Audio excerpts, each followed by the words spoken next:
بسم اللہ الرحمن الرحیم۔ عزیزان من، آج ہم سبق پڑھیں گے دوستی کا پھل۔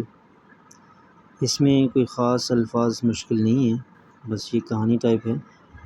اس میں یہی سبق دیا گیا ہے کہ دوستی جو ہے وہ انسان کو بہت سے موقعوں پر فائدہ دیتی ہے۔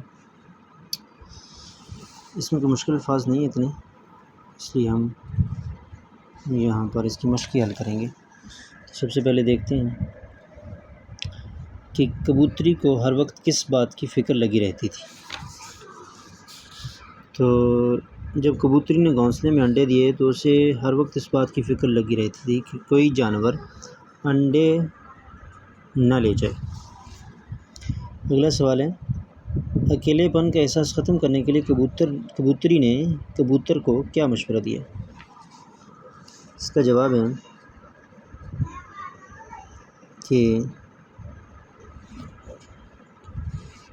ہمارا یہاں کوئی ایسا سنگی ساتھی نہیں ہے جو وقت پڑنے پر کام آ سکے،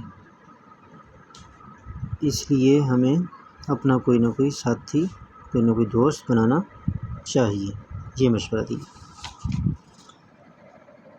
گدھ، سانپ اور کبوتروں کے درمیان دوستی کس بنا پر ہوئی؟ گدھ، سانپ اور کبوتروں کے درمیان دوستی اسی بنا پر ہوئی کہ وہ سارے کے سارے مشکل کے اوقات میں ایک دوسرے کی مدد کریں گے۔ کبوتری کس بات پر مطمئن تھی؟ کبوتری اب مطمئن تھی کہ وہ اکیلے نہیں رہے، ان کے دوسرے ساتھی بھی موجود ہیں۔ شکاری نے درخت پر چڑھنے کے لیے کیا تدبیر اختیار کی؟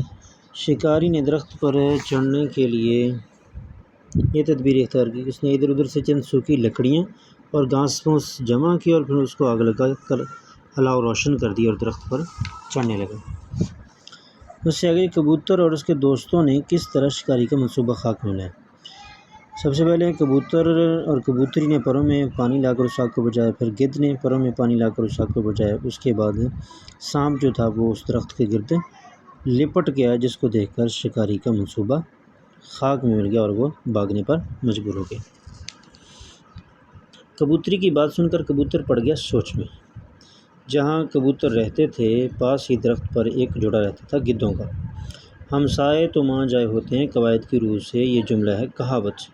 سبق دوستی کا پھل کا ماخذ ہے پنجابی لوک داستانیں۔